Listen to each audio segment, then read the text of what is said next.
A thief betrays his partner in crime, but ends up trapped by his own trick.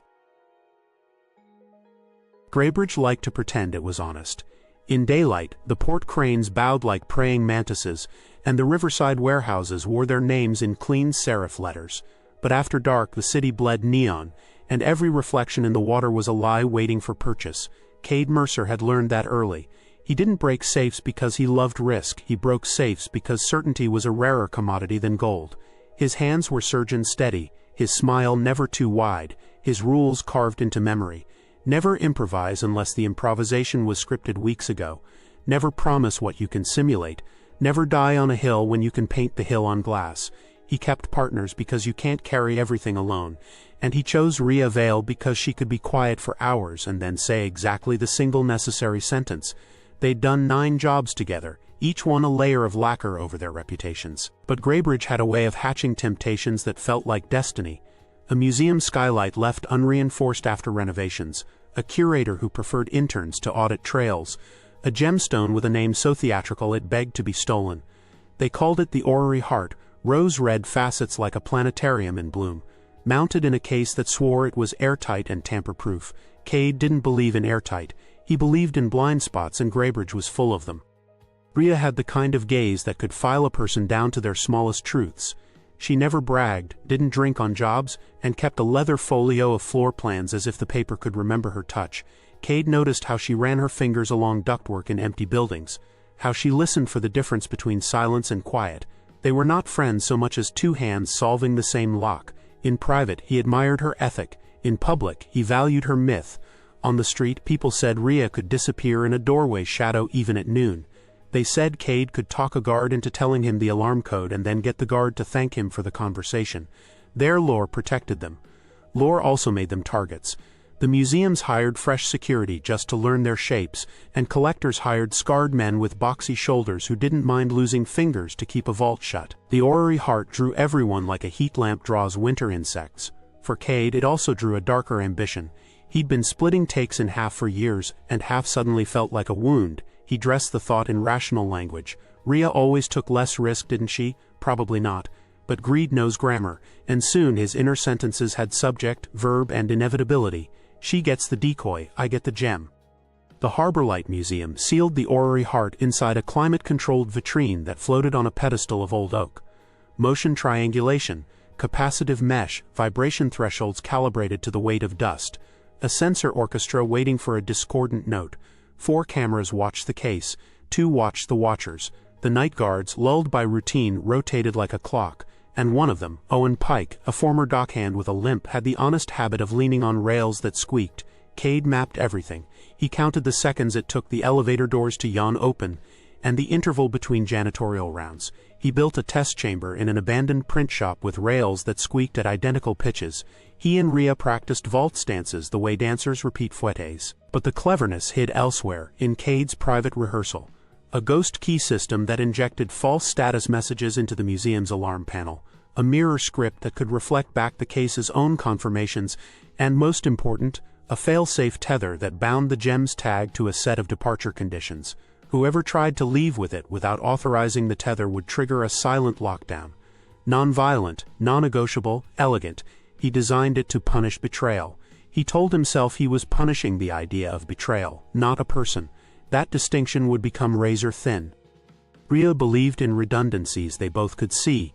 Cade believed in redundancies only he could read. He composed his betrayal like a sonnet, its rhyme scheme hidden under straight prose. The visible plan. Enter through the service stairwell during a scheduled HVAC pressure test. Neutralize the floor sensors with a blanket of ionized microbeads. Pop the case with a suction ring whose profile matched the gasket. Exit across the skylight truss to avoid the lobby cameras. The invisible plan. Swap the authorization handshake for the tether, so only his token could satisfy the departure condition. Furnish Rhea with a token that would approve every step but the last. Seed a second tracker into the decoy gem that differed from the original by one flawed facet so subtle a loop would miss it. Steer the buyer to a meeting site wired to his own private exfiltration route. He told himself she'd walk away angry, unharmed, richer than before, and that anger would cool into legend. The truth behind that daydream was uglier and he knew it. A partner deprived of consent is not a chapter in a fable, it's a person you've made smaller to feel large. Still, he soldered, coated, sanded, checked. Betrayal, like craftsmanship, rewards patience. They spent 3 nights haunting the museum's perimeter, a pair of unremarkable figures embedded in lamplight. An older couple walked their dachshund past the steps. A student with a viola case cut across the plaza. Rain shaved at the stone and left it glistening. Rhea spoke only in angles. Camera 3 has a blind wedge at the fountain's rim. Pike cheats roots on the back quarter hour. The HVAC sensor flickers when the atrium doors open. Cade logged each note and pretended the slight tremor in his chest was caffeine. On the final afternoon, they sat in a cafeteria 2 streets over, chewing rosemary fries and calibrating their watches. Rhea slid a matchbook across the table. Inside, she'd written a line. "If we can't both walk out, we don't walk in." It wasn't a threat, it was a kindness with teeth. He held her look for a beat too long and nodded. Later he would remember the gravity in her eyes, and how trust makes its own weather in a room. Later too, he would smear that weather with the fog of motive and tell himself fog is more romantic than rain. The lie sat politely and waited to be useful. The Harbor Light's back stair smelled like lemon solvent and thyme. Cade's glove left no oil on the handrail as they moved in a cadence of softened footfalls. Heel-toe, pause, heel-toe, listen. The pressure test hummed through the ducts as planned, masking the small clicks of their work. Rhea flowed ahead to the mezzanine, her black suit tuned to the building's negative space, while Cade traced the skeleton of wires he himself had mapped during after-hours tours. Ghost key engaged, panel agreed. Cameras watched harmless footage already recorded. They crossed the gallery under a galactic mobile of brass planets and stood over the orrery heart. Up close, the gem seemed almost alive, like a glass lung drawing in starlight and sending it out ruby. Rhea tested the gasket with the suction ring and held steady while Cade slid the shim. 2 minutes, 16 seconds, and the case gave a sigh. That small surrender thrilled him and scared him. The thrill won. He aligned the tether handshake. But not for the first time. His eyes flicked to the mirrored script reflecting status back to the network. He'd tested it 100 times. On the 101st, a single variable name in his mind winked wrong. He blinked it away. Pride is an anesthetic. Graybridge had upgraded something nobody told them about. When the case rose by a hairline beam, Cade hadn't kissed his knuckles and sulked away into a silent subroutine. The cameras didn't react. The panel kept purring its false lullaby. The floor stayed numb under micro beads, and yet the room changed. Cade felt it first in the soles of his feet. A pressure that wasn't pressure, a listening. Rhea felt it in the air. A note too high to hear but clear enough to tense muscle. "Hold," she said, voice like sanded wood. Cade paused mid-reach, the gem a heartbeat away from his palm. He eased the ring back, reseated the gasket, and counted in reverse. The listening eased but did not stop. They had intruded on a threshold, one of those invisible lines buildings lay down between safe and trespass. Ray's plan adjusted. Reapproach from the 7 o'clock angle, run the same sequence as if in rewind, confirm that the system's story never changed. Cade mirrored her. They took the heart's weight and cradle-wrapped it in a static sleeve that felt like borrowed frost. "We go," Rhea whispered. He nodded, but the new cord hung in the gallery like a question that could not be answered now. He would answer it later. He'd regret later. On the skylight truss, Graybridge sprawled in sodium light, a stencil of river and rail. Their route had been plotted to the centimeter. At the hinge of the exit hatch, Cade stopped to check the latch and with that motion, slipped Rhea the doctored token while pocketing the real one. He did it the way a magician makes a coin vanish between laughter and the thought of laughter. She didn't notice. Why would she? The last 6 hours had braided their focus like rope. He told himself again that this would simply be a story they'd each carry in our own tents. He clicked the hatch. A gull's cry knifed the dark. They dropped to the roof and ghosted past tar seams to the service ladder. Down in the alley, a van idled under a cough of steam. As they slid the door, Cade mouthed, "Left ramp is cleaner." Rhea took the cue and veered with the bag. The van's cabin light lit her face the way memory lights a room you no longer own. She smiled because the work was good. Cade smiled because the work was done. He did not tell her that betrayal already had a pulse, that his mirror script had married the tether to a departure identity. His. He had meant to swap that identity once more. An elegant flourish at the last block. He would forget. The streets downhill from the museum sloped toward the river, their cobbles slick with mist. Cade let Rhea take the lead, then called out, "Hold," Pike's on the cross route, and gestured toward a darker vein of alley. She pivoted, trusting the shorthand born of years. In that pivot he made the other switch he'd planned, the heart for the decoy, the bag's weight constant, the zipper's sound identical. Ray's eyes flicked to him for confirmation. He gave it with just enough worry to sell it. Then came a shout that was not a guard, not a drunk, not a stray. A shop door slammed somewhere. The city hiccuped. Rhea checked their 6 and saw nothing but rain. 2 turns, then south, she said. He nodded and peeled right toward a dead drop bin under an iron stair. He told himself that afterward, they'd recalibrate everything. That he'd leave her a sliver large enough to respect. That the buyer would never intersect her orbit. He didn't tell himself what such elegant arithmetic does to a person's soul. Rhea, feeling the shift without naming it, felt the weight of the bag and found it plausible. The night carried them forward like a conveyor. Cade placed the decoy where it needed to be found, for a future narrative that would absolve him in his own account. Narratives are knives if you grip them wrong. Cade's workshop was 3 floors up in a masonry block that had once printed wedding invitations and now brooded under a broken billboard. Inside, the room smelled of resin and ozone.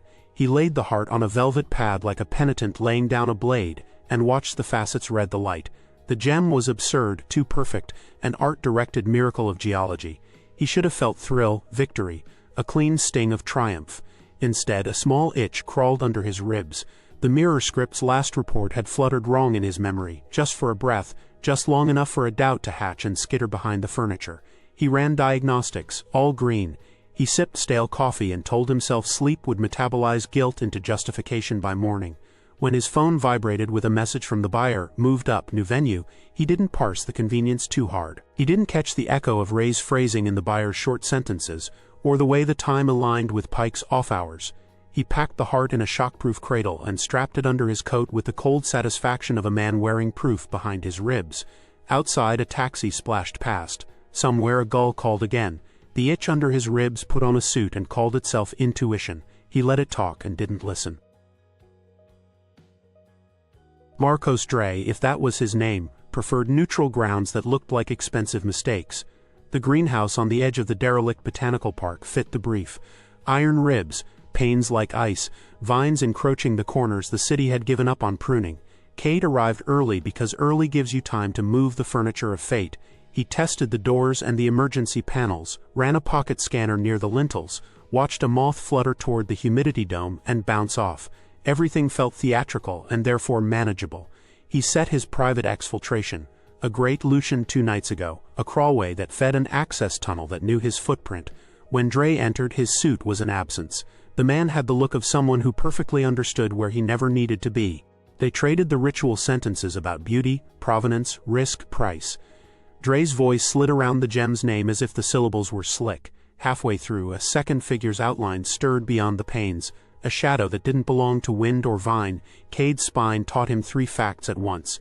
He was being watched. The watcher had authority. The watcher wasn't here to shoot. It was a particular shape of dread, bureaucratic, clinical, like reading your own name in a file at an office you didn't know existed. She entered as if the greenhouse had been built to frame her. No weapon, no fuss, just a clarity of posture that told truth before words did.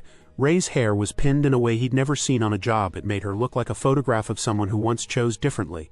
For a ridiculous instant, Cade had the urge to smile and say, "We did it." Then he remembered what "we" meant now. Dre, who had never been the buyer, folded his hands and stepped aside. Rhea spoke Cade's name without contempt, which hurt worse than venom. She laid out, point by point, the parts of his plan she'd smelled from across the room. How the token felt notched in the wrong place, how the bag's balance had whispered deception, how his eyes had slid past hers at the hatch like a stone skipping water. She had followed him not to trap him, she said, but to offer a last hinge, a pivot point back toward something human. Give me the heart, we both leave. The museum gets an anonymous package, the story ends in silence instead of sirens. Cade, who had built his life on the premise that every lock likes him best, measured her appeal against the weight under his coat and found that old arithmetic again. Mine. He grinned the trained grin. He said words designed to be unforgettable. He turned to go. On his way out, Cade threw a last card, the kind of flourish con men frame and hang on walls after. He'd already placed an anonymous tip naming Rhea as the phantom behind a string of elegant thefts. Time to reach the right ears as the meeting unfolded. He thought the tip would force her to retreat, to spend months cleaning her name in circles without center while he slipped between them like water. He imagined her reading the notice, a private humiliation he'd never have to see. He did not imagine the net that detail would cast. Because names have gravity, and Ray's, gently placed in the mouth of the city, had bent an orbit he couldn't chart. Inspector Halden, who didn't trust rumor but trusted patterns, had set quiet eyes on any place a handoff might happen. The greenhouse was on a list.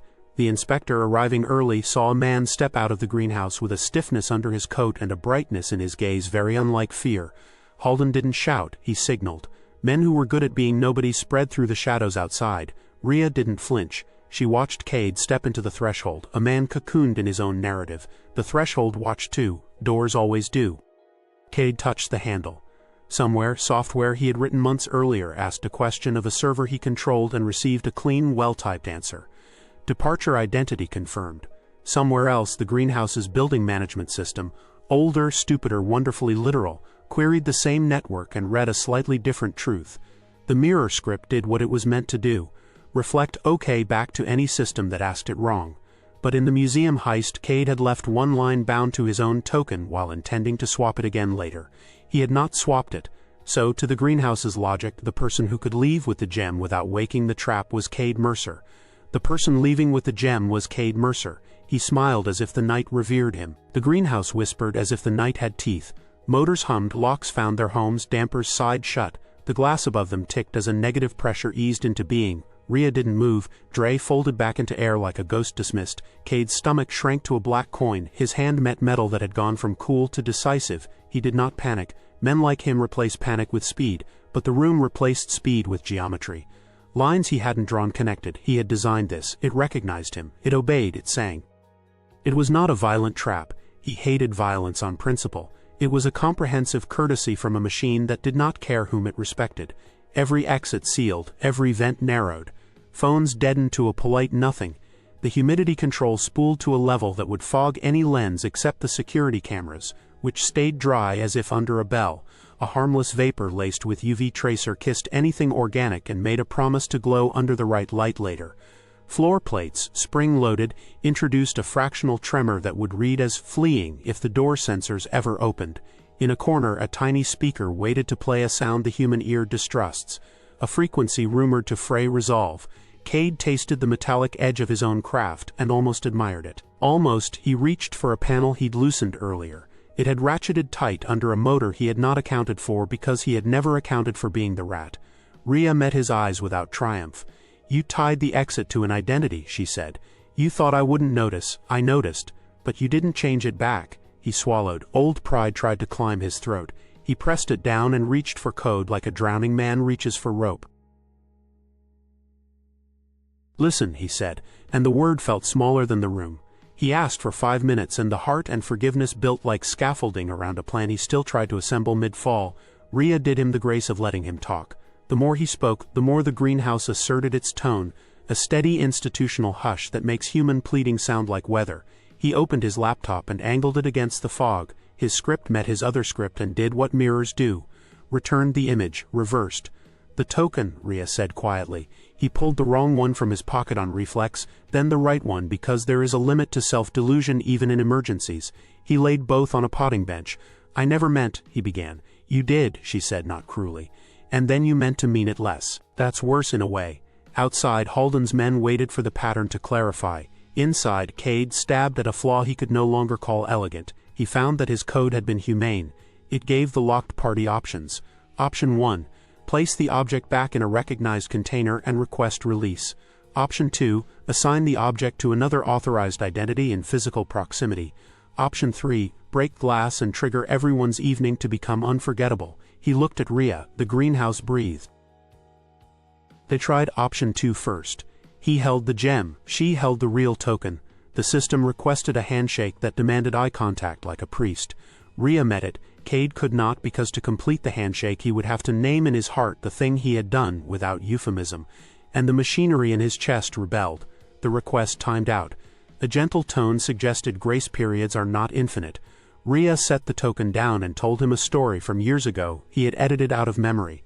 A night on a different job when she had not taken her share until he had eaten, because he had been sick and proud and ridiculous. He remembered the taste of cheap broth and the shine of a coin on a table and wanted to vomit up the gem rather than hold it. Option 1, he said, hoarse. They improvised a container from a terrarium box. The system did not recognize it. His hands shook and the laptop's cursor trembled like a gnat. The greenhouse lights ticked fractionally brighter, a technician's sunset. Rhea, seeing the men outside beginning to organize, placed her palm on the bench. "I can walk out," she said. I can take the heat you lit and carry it into water, or you can do the only clean thing left. He stared at the heart and saw a ward against sleep.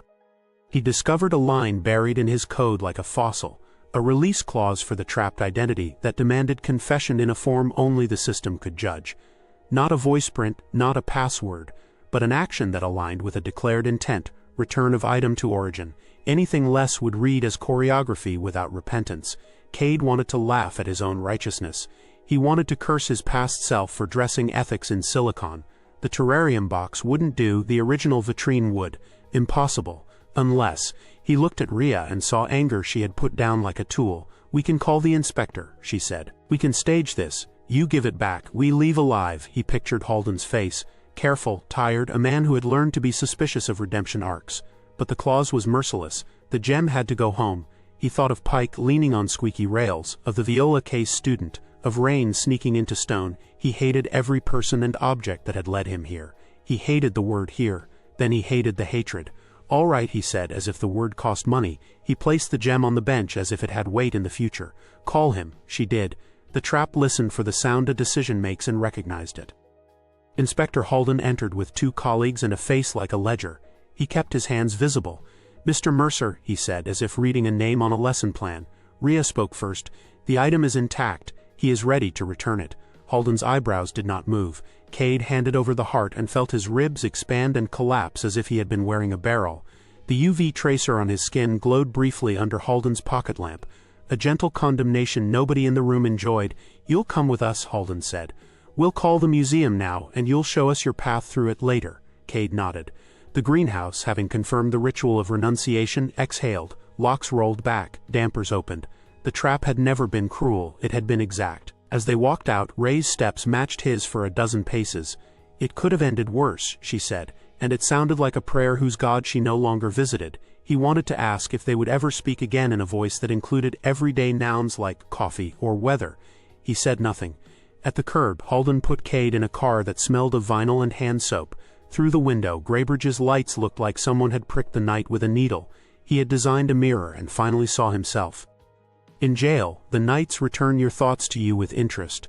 Cade catalogued every small unkindness he had practiced, and understood they were practice for the big one.